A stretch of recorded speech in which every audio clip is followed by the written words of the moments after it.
सोचिए ज़रा, एक ऐसी किताब जो पिछले 1000 साल से रूहानी सच्चाइयों के सफ़र में लोगों की रहनुमाई कर रही है। आज हम उसी लाजवाल शाहकार कशफुल महजूब के पर्दों के पीछे झांकने की कोशिश करेंगे।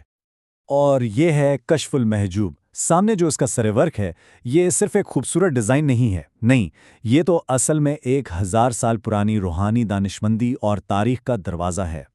तो सवाल पैदा होता है कि इस उन्वान का आखिर मतलब क्या है। देखिए, कश्फ का लफ्ज़ी माना है किसी चीज़ को खोलना या ज़ाहिर करना, और अल महजूब का मतलब है वो चीज़ जो पर्दा गैब में हो, छुपी हुई हो। तो सीधे साधे लफ्ज़ों में इसका मतलब बनता है छिपी हुई चीज़ों से पर्दा उठाना। मगर वो कौन सा पर्दा है? ये किताब किस चीज़ को ज़ाहिर करने का वादा कर रही है? यही वो सवाल है जो इस किताब का मरकज़ है, और यही सवाल हमें इसकी गहराइयों में उतरने पर मजबूर करता है। चलिए अब इस अजीम शख्सियत के बारे में जानते हैं जिन्होंने ये शाहकार तख्लीक किया। आखिर इसके मुसन्निफ हैं कौन? इस शाहकार के मुसन्निफ हैं अली बिन उस्मान अल-हजवेरी। ये 11वीं सदी के एक फ़ारसी आलिम और सूफ़ी बुज़ुर्ग थे जिन्होंने अपनी पूरी ज़िंदगी इल्म और रूहानियत दोनों के लिए वक्फ कर दी थी। लेकिन बर्रे सगीर पाको हिंद में लाखों लोग इन्हें एक और नाम से जानते हैं, दाता गंज बख्श। इसका मतलब है खजानों का अता करने वाला। ये लक़ब उनकी रूहानी सखावत की निशानी है, एक ऐसा खजाना जो वो आज भी अपने चाहने वालों में तकसीम करते हैं। इनकी ज़िंदगी पर नज़र डालें तो वो एक मुसलसल सफ़र थी। गज़नी, जो आज के अफ़गानिस्तान में है, वहाँ उनकी पैदाइश हुई। फिर इल्म की तलाश में उन्होंने मशरिक़ वस्ता और वस्ती एशिया के लंबे सफ़र किए, और आखिरकार उन्होंने लाहौर में क़याम किया और यहीं पर कशफुल महजूब तस्नीज की। तो मुसन्निफ की बात तो हो गई, अब ज़रा उनकी इस तख्लीक पर गौर करते हैं। आखिर कशफुल महजूब इतनी अहम किताब क्यों मानी जाती है? इसकी सबसे बड़ी तारीख़ी अहमियत यह है कि यह फ़ारसी ज़ुबान में तसव्वुफ़ के मौजू पर लिखा गया पहला जामे रसाला था। इससे पहले इस मौजू पर कोई इतनी मुफस्सिल, इतनी मुनज़्ज़म किताब मौजूद ही नहीं थी।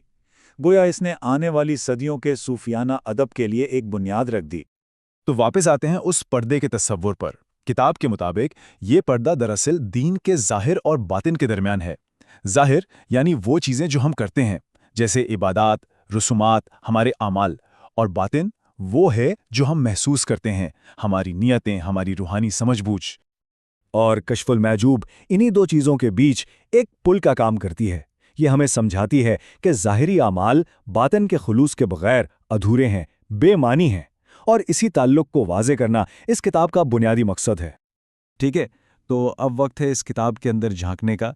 चलिए इसके औराक पलटते हैं और देखते हैं कि इसके अंदर क्या ख़जाने दफन है।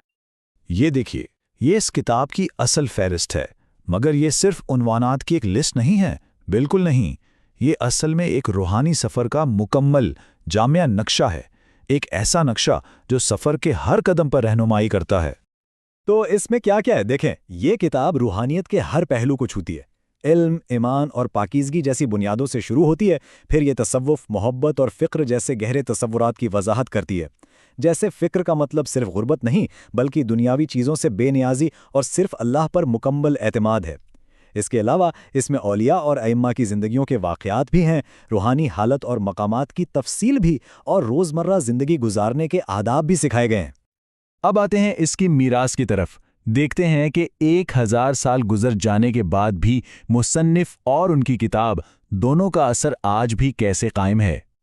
अली हजवेरी का इंतकाल लाहौर में हुआ, और उनका मज़ार, जिसे हम सब दाता दरबार के नाम से जानते हैं, जनूबी एशिया की सबसे अहम ज़ियारत गांव में से एक बन गया। यह सिर्फ एक तारीख़ी इमारत नहीं, बल्कि रूहानियत का एक जिंदा मरकज़ है। और इस किताब को क्या अलक़ाब दिए गए हैं, ज़रा सुनिए। इसे हिदायत के आसमान का सूरज और तरीक़त के रास्ते का चिराग कहा गया है। सोचिए, ये सिर्फ अल्फाज नहीं है, ये इस किताब की अज़मत का एतराफ़ है। ये सिर्फ एक किताब नहीं, ये तो एक रोशनी का मीनार है। पिछले 1000 साल से तसव्वुफ़ के तालिब इल्म हों, आलिम हों, या बस राह के मुसाफिर, सब ने कशफुल महजूब से रहनुमाई हासिल की है। वक्त के साथ इसकी अहमियत कम नहीं हुई, बल्कि और गहरी होती चली गई है। और यहाँ हम पहुँचते हैं अपने आखिरी सवाल पर। आज का दौर मालूमात का दौर है, इन्फॉर्मेशन का सैलाब है। हर सवाल का जवाब एक क्लिक दूर है। लेकिन सोचने की बात यह है कि क्या इस सब के बावजूद हमने सारे पर्दे उठा दिए हैं, या फिर सबसे अहम सच्चाइयाँ आज भी हमारी नज़रों से ओझल हैं।